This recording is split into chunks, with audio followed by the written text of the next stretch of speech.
importance of satisfaction of the fans, because eventually they need to get what they're looking for, and I think that this fight is definitely something that we were thinking is going to be great on both sides.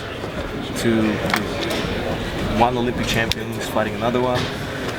One generation is fighting the other generation.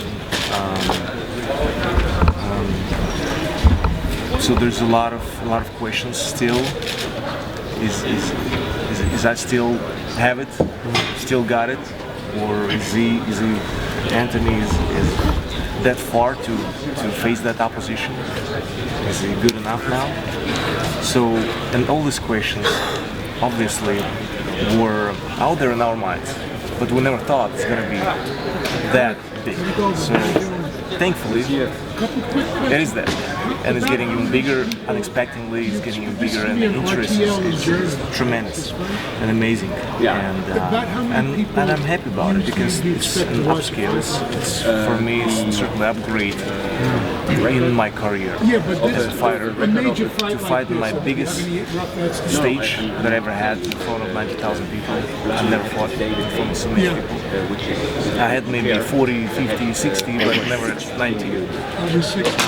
It's the toughest challenge I ever had, because he's in a certain way a copy of me, size-wise, and the records in a certain way, as I said about the Olympics, and he's a champion, world champion, professional sport. That was kind of sound a little bit weird even today to say I was. And fighting in the UK doesn't feel like fighting away from home necessarily. No, I'm happy to be back in the UK. I know we have a lot of, I'll say Vitaly and I, since we're fighting there as well, a lot of followers, and we've been fighting British fighters a lot in our careers, and I know we have fans there too.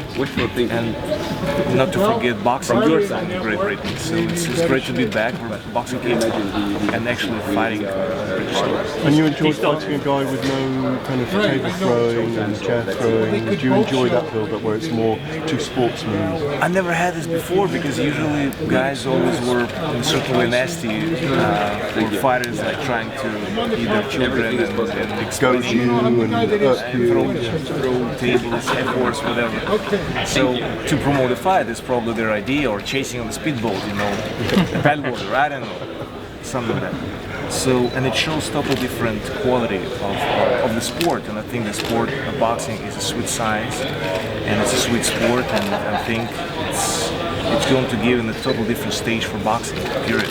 And new stage, and better look, and better image. Do you still have it?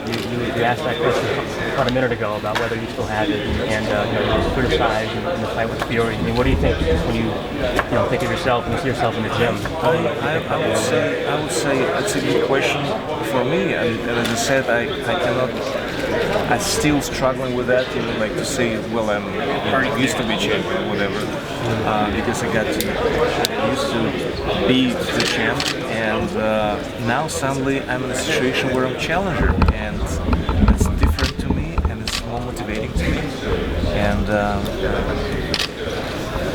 I still got it or not.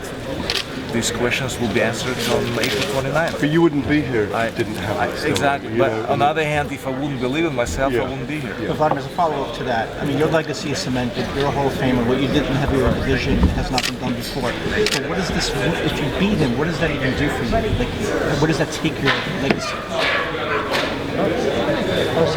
I'll be focused on myself, and I'm doing it to myself, to me, because I know I still got it. I have that feeling. I have that strong belief. I want to do it for my fans, because they've been very patient, waiting for my comeback and waiting for actual fight. I want to do it for, as I said in the first line, for myself, but also for the others. As for example, Emanuel Steward, and I'm his biggest admirer, and he definitely shaped me as a fighter and also as a person.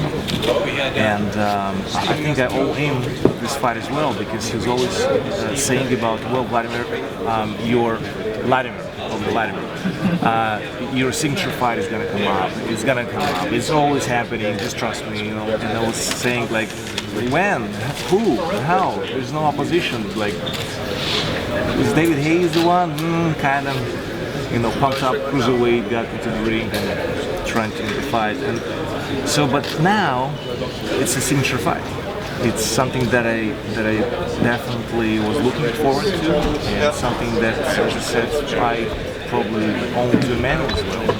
Not just to be involved in this fight, but also win this fight. No matter what happens, fighting Tyson Fury again, is that do you need to fight I will him? ignore this question because it's not even talking anymore. I know it's probably Unfortunately, probably not fun to even talk about. You consider a fight with the Cuban guy, Ricky Kong? I will skip that question too because it doesn't make sense.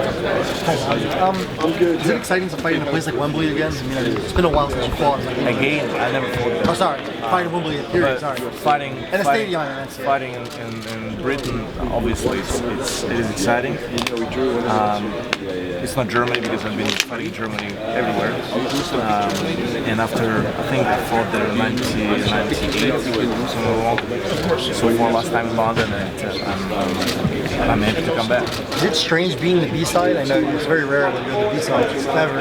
It is strange, but it's a great motivation. So I'm the challenger. I want to be there where I was before, and I like the challenge. Do you feel hungrier being the B-side? I definitely feel hungrier, and my motivation is inside the sky. There's all this talk now about if Joshua facing Deontay Wilder next. Everyone's almost predicting that. Does that bother you when you hear people talking about? Love it. Let them do their plan. But hopefully you can spoil it. I'm sure that would be your idea to face Wilder and face the other skeletal. If you remember, I was fighting here a knockout artist, Samuel Peter, 2005, and he was the one who was calling who's next after each fight, and it was called Dead Man Walking. Now with the fight against Fury, you had a lot of, I know you don't make excuses ever, but you had distractions with, the birth of your child and some other things. How did that affect you? I'm sorry, I will skip that question. Yeah, but it doesn't make any sense talking about past. I was trying to make this fight for certain reasons it didn't. I respect that you don't make I don't care about it anymore. Okay. I'm just looking forward. Let me ask you this. You talk about you're hungrier now being on the B-side.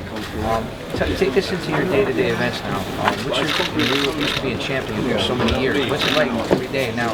Waking up hungrier. I mean, is there any the mental edge?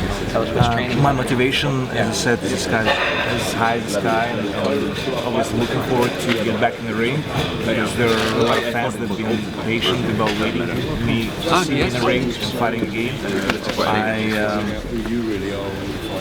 I haven't felt a lot of difference between how it was and how it is right now, unless you're talking about me as a B. I mean, like as a A.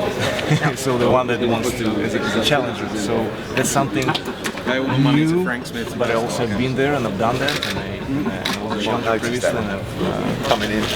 and I've been taking those challenges accordingly. So You're still being trained by Jonathan Beck?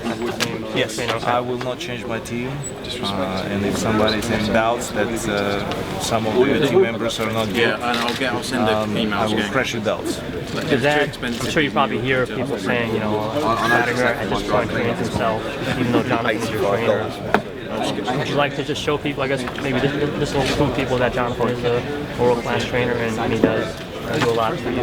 I believe for every team member in my team, it's a challenge and it's something to prove that whatever it was, one was successful for a long time for a reason, and we can fix it. We can fix the mistake that was made and the loss that we had, which put all of us in a very strong motivation. So I definitely have a good alliance to my team moving forward to the goal.